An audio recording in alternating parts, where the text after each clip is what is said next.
Hello အလုပ်ထဲမှာဘာမှမလုပ်ဘဲနဲ့ဖုန်းတွေကြီးပဲပြောနေပါတယ် ဟောင်းလေအမအင်္ဂါလေးသွားချင်လို့လေအမဒါလေးခဏတော့စီးထားပေးပါ ရတယ်မှာတော်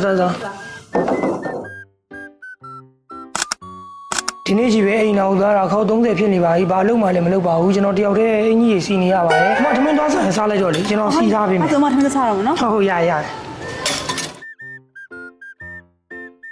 သမင်းလည်းဆိုကြီးစားပါတယ်ဗျာမနေ့ကလည်းရုံးလာလို့ရှိရင်လည်းဆိုကြီးပြန်ပါတယ်လုပ်ဖို့တေချာပြီးစီးအောင်လည်းလုပ်မသွားပါဘူးဗျာ ဟယ်လိုတတိရှင်အမေကိုလှုပ်ထုတ်လိုက်ပြီဟောင်းလေမောင်တတိလှုပ်ထုတ်လိုက်ပြီရဲ့ ဟလာဟိုမိုင်းမကျွန်တော်တတိကိုဖုန်းဆက်ပြီးတော့ခုပြောပြပါမယ်အမရေနော်ဟယ်လိုတတိ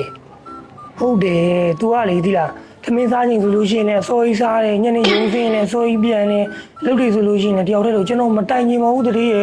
တိုင်တာလည်းမဟုတ်ပါဘူးဗျာကျွန်တော်မန်နေဂျာနေရာပေးတာကျွန်တော်အကောင်းဆုံးထမ်းဆောင်ပါမယ်တတိရေဟုတ်ကဲ့ပါဗျာကျွန်တော် तू အလုပ်ထွက်သွားရဲဆိုတော့လေကျွန်တော်တီးရောကျွန်တော်ရန်ဝင်နေတယ်ဗျာကျွန်တော်သူ့ထွက်တော့မထွက်စီချင်ဘူးဗျာသိရမလားဒါမှလည်းကျွန်တော်အချင်းကြီးရအောင်ကျွန်တော်ပြောပြပါဒါမှတိုင်တာလည်းမဟုတ်ပါဘူးဗျာဟုတ်ကဲ့ပါကျွန်တော်အကောင်းဆုံးကြိုးစားပါမယ်ဗျာ